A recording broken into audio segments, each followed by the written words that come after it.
표리부동이라는 제목으로 말씀을 나누고자 합니다. 표리부동. 그럼 표리부동이라는 말을 아십니까?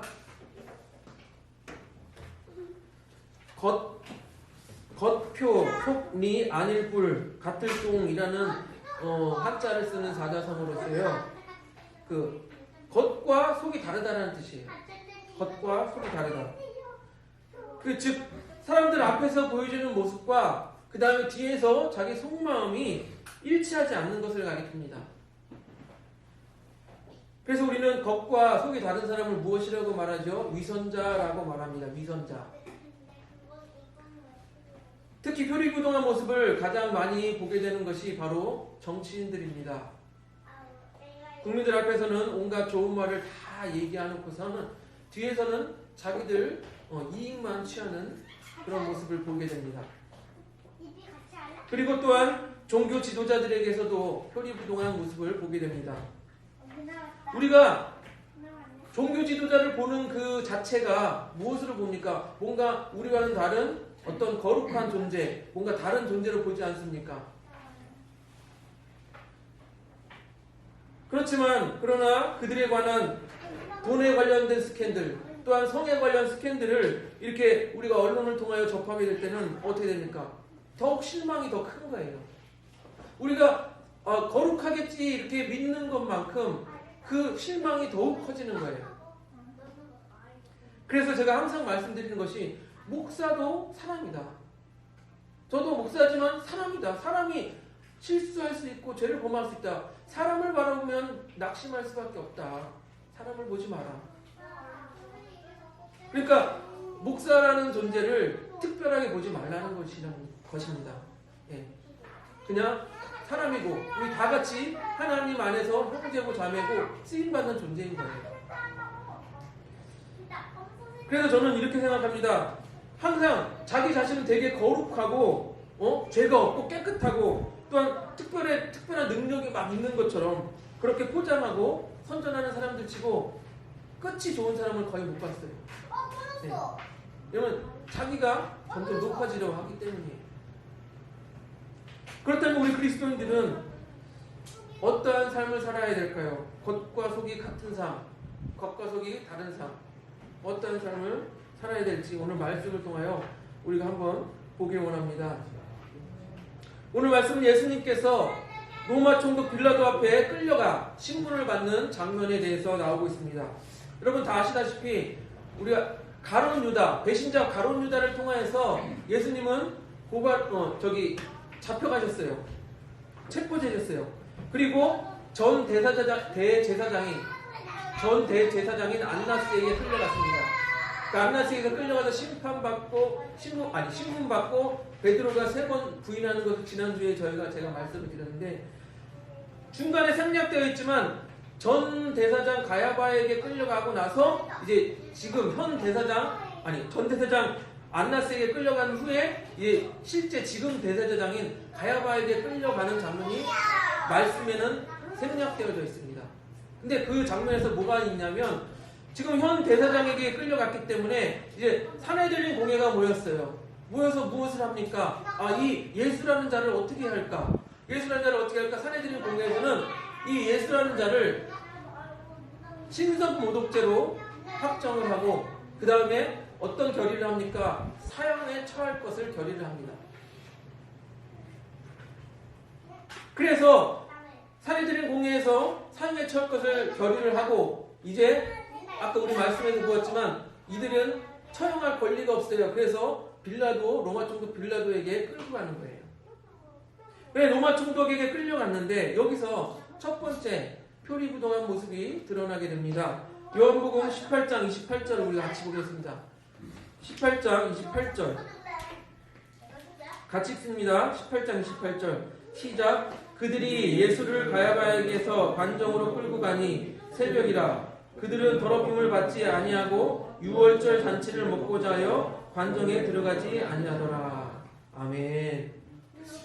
무엇입니까? 이들이 예수님을 사형에 처할 것을 결의를 하고 빌라도 총독에 끌려갔는데 그 빌라도 총독의 관정에는 들어가지 않는 거예요.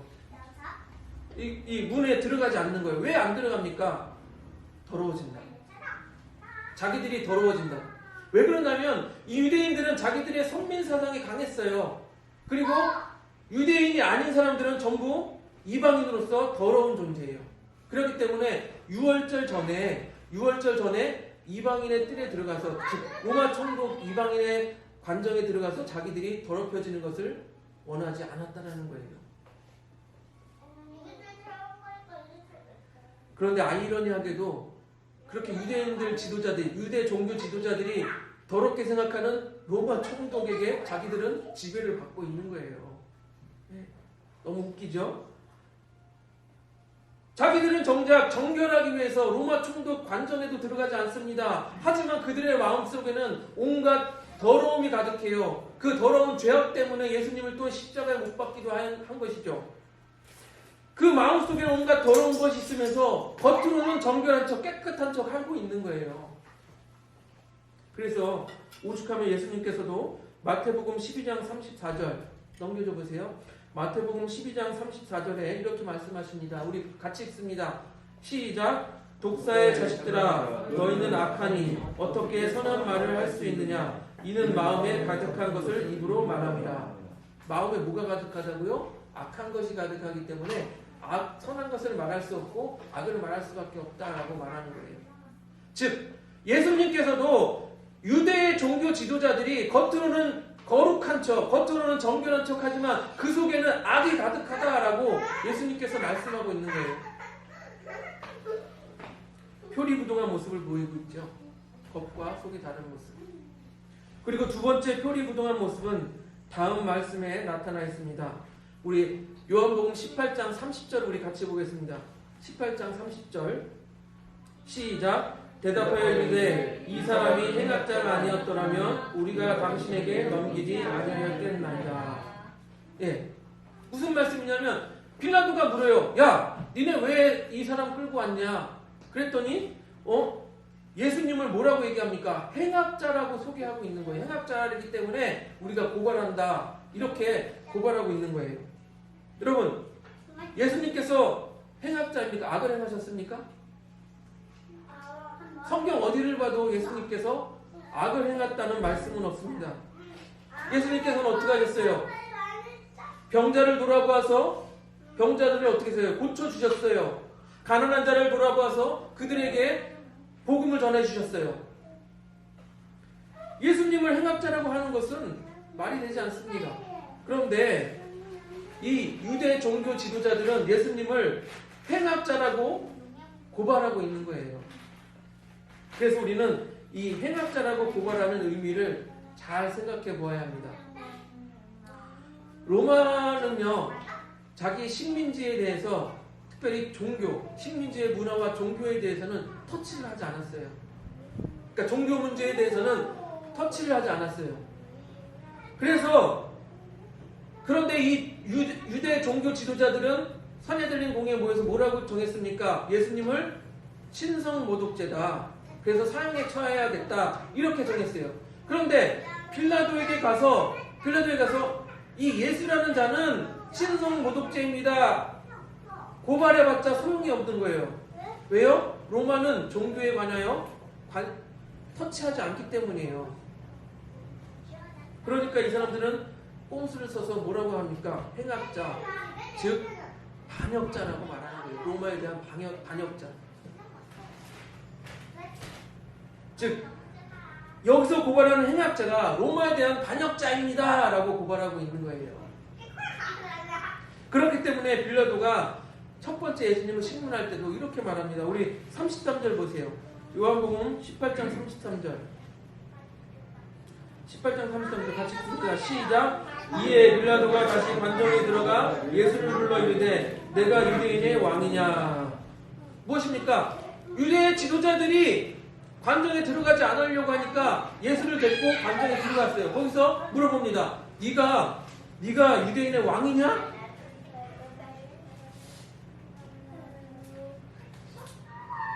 이 말은 무엇입니까? 네가 유대인의 왕이냐? 이 말은 그 속에 어떤 의미가 담겨 있냐면 네가 유대인의 왕으로서 반역을 꾀하였냐?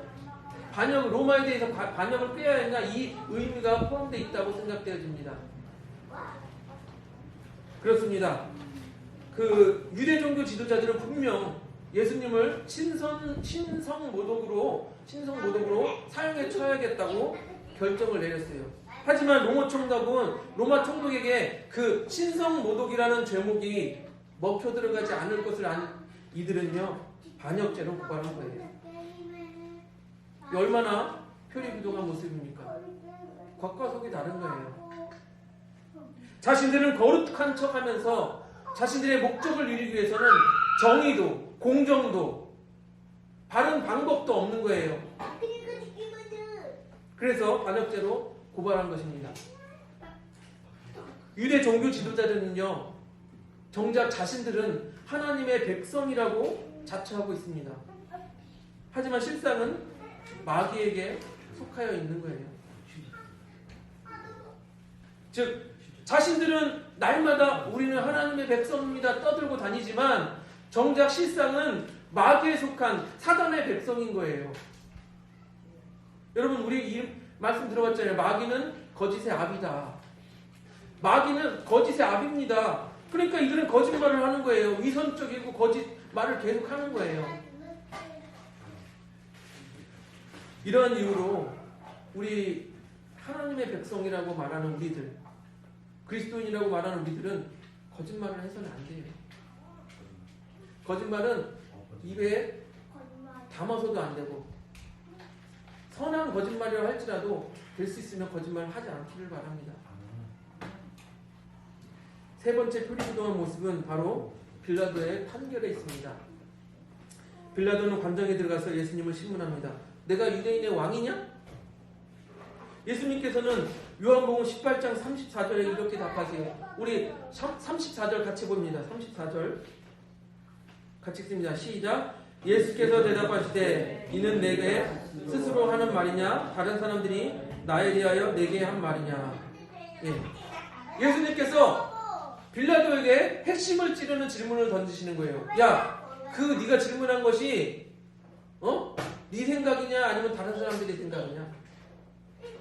핵심을 찌르는 질문이에요. 왜요? 빌라도는 분명히 예수님이 무죄라고 생각하고 있어요. 무죄라고 생각합니다. 왜냐하면 요한복음 18장 38절 후반부를 보면은 38절 후반부를 보세요. 말을 하고 다시 유대인들에게 나가서 이르되 나는 그에게서 아무 죄도 찾지 못하였노라. 그럼 뭐예요? 무죄라는 거 아니에요? 분명 본인은 예수님이 무죄라고 생각하면서 그 결판을 자기가 심판 내릴 그 권리가 있다면 이 사람은 무죄입니다 이렇게 판결을 내리면 돼요. 그런데 어떻게 합니까? 그 책임을 군중들에게 떠넘기고 있는 거예요. 유대인들에게 떠넘기고 있는 거예요.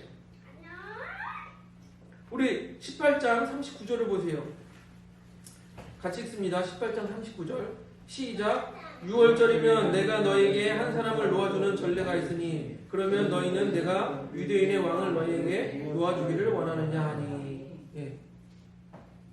분명 무죄인 걸 알면서도 무죄입니다 놓아주겠습니다 하지 않고 유대인들의 눈치를 보면서 야 이거 한 사람 6월절에 놓아주는 전례가 있는데 이 너희들이 그 말하는 그 유대인의 왕 살짝 이 빌라도가 꼰 거예요. 예, 약간 비웃으면서 꼰 거예요. 야 너희들이 말하는 그 유대인의 왕 놓아주냐? 이렇게 물어보는 거예요. 아니 무죄라고 생각을 하면 놓아주면 되는 건 아닙니까? 근데 왜 그 자신의 판결을 자신이 해야 될 그 판결을 유대인 군중들에게 떠넘기고 있는 거예요.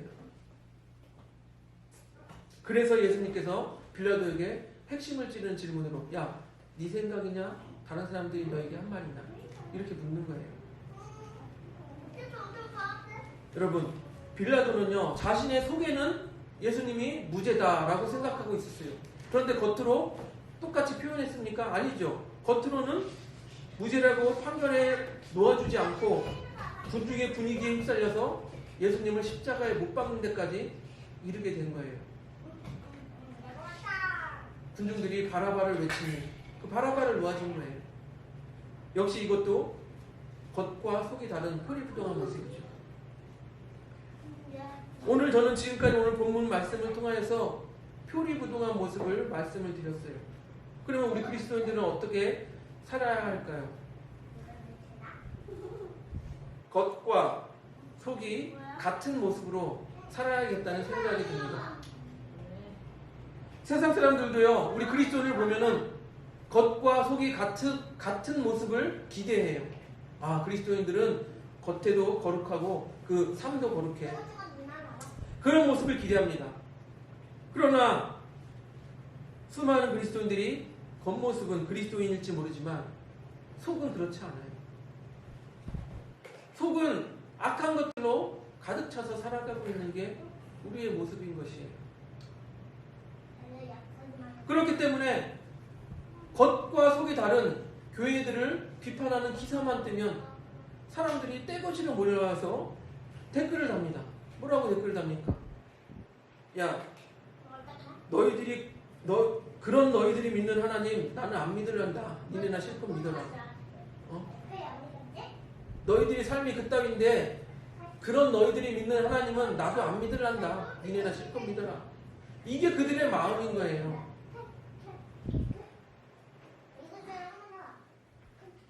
유대인의 왕으로 오신 예수님을 유대인들은 인정하지 않았어요.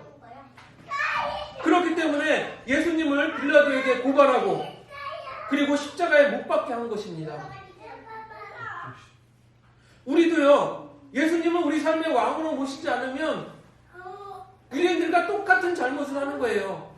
지금 우리의 삶을 통해서 예수님을 날마다 십자가에 못 박는 그런 행동을 우리가 하면서 살고 있는 거예요. 왜요? 겉과 속이 다름으로써. 표리부동한 그리스도인으로 살아가면서 예수님을 날마다 십자가에 못 박겠습니까? 그렇다면 우리가 예수님을 십자가에 못 박은 유대인들과 다를 바가 뭐가 있어요? 2000년 전이나 2000년 후나. 그렇기 때문에 우리는요, 이제 겉과 속이 같은 모습으로 살아가야 할 것입니다. 마태복음 12장 35절은 이렇게 말씀합니다. 우리 사모님 넘겨보세요. 12장 35절. 우리 같이 읽습니다. 시작. 선한 사람은 그 쌓은 손에서 선한 것을 내보고 악한 사람은 그 쌓은 안에서 악한 것을 내느니라. 아멘. 무엇이죠? 그 안에 선한 것이 쌓여 있으면 선한 것이 나오고 악한 것이 쌓여 있으면 악한 것이 나온다라는 거예요. 우리 항상 우리 안에 선한 것을 쌓기 원합니다. 그래야 우리가 선한 모습으로 세상 사람들 앞에 우리 모습을 나타낼 수 있는 거예요. 특히 오늘 본문 36절을 보면요, 예수님은 자신의 나라가 이 세상에 속한 것이 아니라 하늘에 속하였다라고 말하고 있어요. 우리가 예수님을 왕으로 모시고 산다면 우리도 세상에 속한 사람이 아닌 거예요. 왜요? 예수님이 세상에 나라가 있지 아니하기 때문이에요. 그럼 우리도 예수님을 왕으로 모시면 우리의 나라도 세상에 있지 않고 하나님 나라에 있는 것이죠. 그렇기 때문에 우리는 예수님을 우리 삶의 왕으로 모시고 우리는 세상 사람들과는 구별된 모습으로 살아가야 되는 것입니다. 주변 사람들이 다 거짓말을 할지라도 우리는 거짓말을 하면 안 돼요. 주변 사람들이 다 그렇게 행한다 할지라도 우리는 그렇게 행하면 안 되는 거예요. 왜요? 우리는 예수님을 왕으로 모신 예수님의 백성이기 때문이죠. 그렇게 표리부동, 겉과 속이 다른 삶이 아닌 겉과 속이 같은 삶을 사시는 우리 그 사람 교회 성도님들이 되시기를 주님의 이름으로 축복드립니다.